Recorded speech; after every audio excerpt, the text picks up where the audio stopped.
this episode of the Think Tank Accelerate program, Key Trends for 2014. In today's presentation, we'll be hearing from Ben Greenzweig, Principal and Co-CEO of Momentum Events and Consulting. His topic today is entitled Thought Leadership Requires Balance, How Marketers Will Allocate and Promote Intellectual Capital Across Proliferating Channels. Our presentation is one of 8 short webinar-style presentations, each addressing a key trend we believe is coming in 2014. You'll see each of those presentations listed here, and it's going to be culminating with a live presentation on the topic of change management on January the 9th at the LA chapter of the LMA. Once each recording is complete or documentation is generated, details will be available on the Legal Marketing website at legalmarketing.org/thinktank.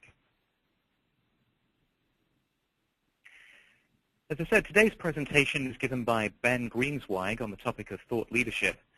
Ben says that the promotion of a firm's thought leadership is increasingly requiring a multifaceted approach that spans many channels. But what is the right balance across different media that ensures cost efficiency while also maximizing effectiveness? How do you, say, choose between Twitter and LinkedIn versus webinars and email, for example? Based on a number of conversations that Ben has had with senior legal, business development, and marketing professionals, he will outline how law firm leaders are tackling the challenge of promoting their firm's thought leadership in 2014 and beyond. If you choose to comment on today's presentation using social media, please use the following hashtags: Accelerate and Thought Leadership. Thank you, and I'll turn things now over to Ben. Thank you very much, Ian, and thank you to the LMA and the think tank for inviting me to share some thoughts today. Probably the largest theme that I have come across within our industry is the shifting of the needle from the old conversation, which was if law firms should change. The question now being asked, it's really about the how.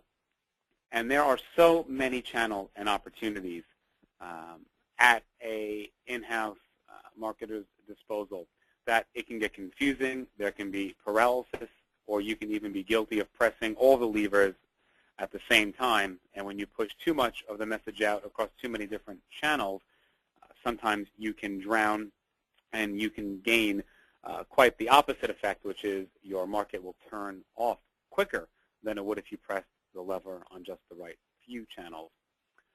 So what I did was surveyed approximately 12.5 first chair, second chair marketers from law firms and business development professionals to get a general sense on what they were doing, how they were doing it, and some key definitions. And a couple of things I have to say did surprise me, and some things did not. So as you can see from this slide, it was a predominantly senior audience. It was a pretty decent split in terms of number of attorneys. I think this is very important because often when we look at surveying our industry, if it is too slanted to a larger or smaller or even a mid-sized firm, that can, of course, create some distortion. So again, pretty senior audience, director or higher, and a pretty good cross-section of attorneys.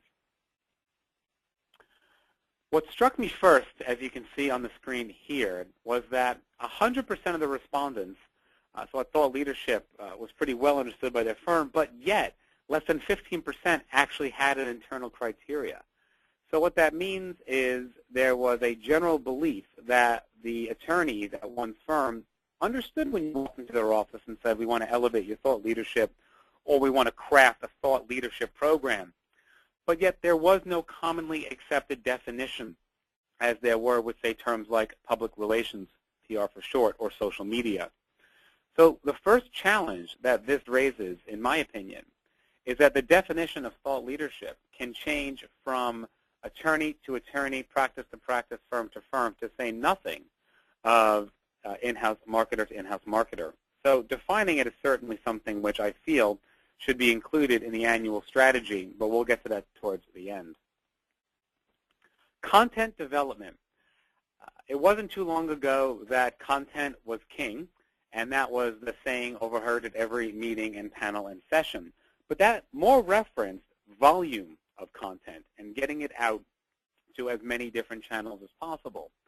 Now, however, there is a significantly increased focus on original content development.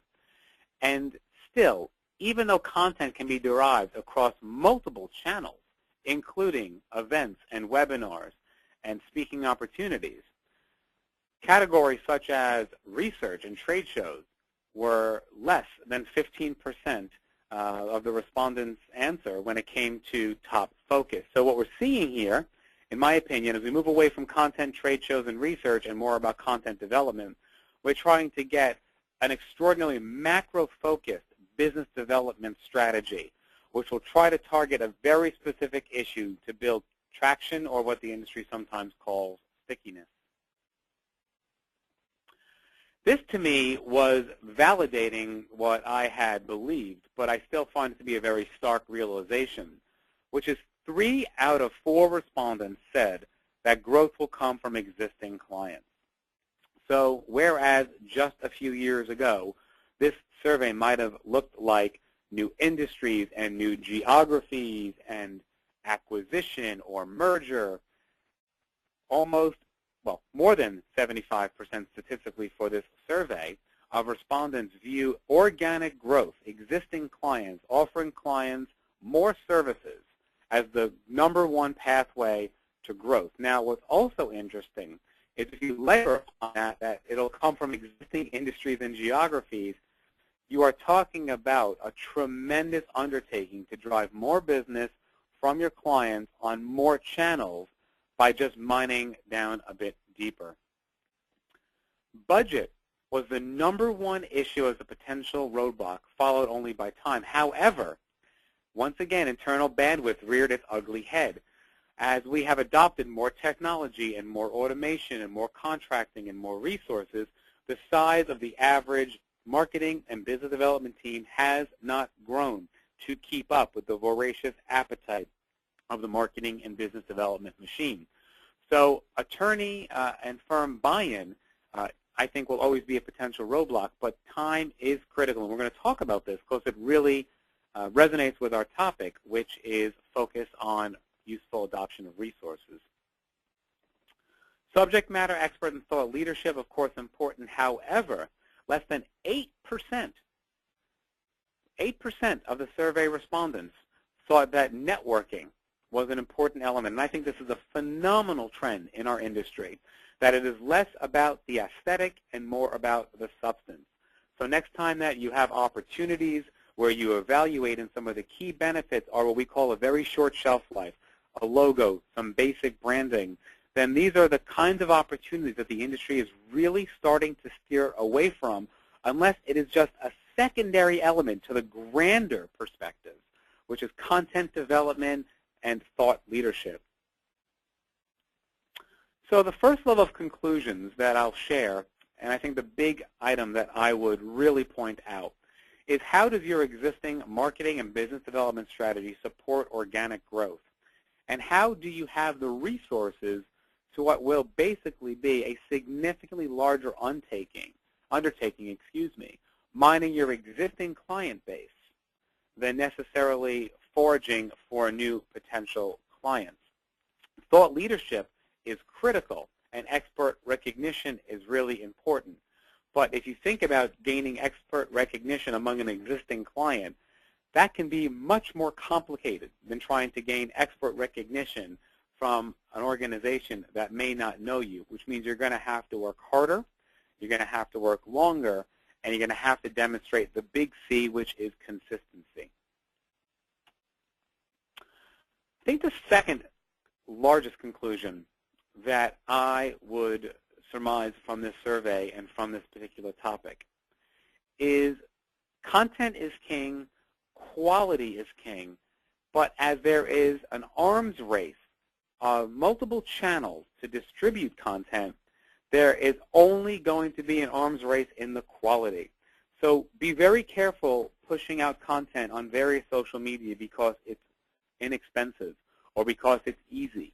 Because when everyone pushes information out on LinkedIn or Twitter or if your firm uses Facebook or using white papers or webinars, it will get very crowded very quickly, and then you'll be struggling once again to differentiate and to associate again your firm or your particular attorney with thought leadership and content expertise. The third element that I would characterize as a conclusion is that the balanced approach, which I've called the tapestry of thought leadership, is critical.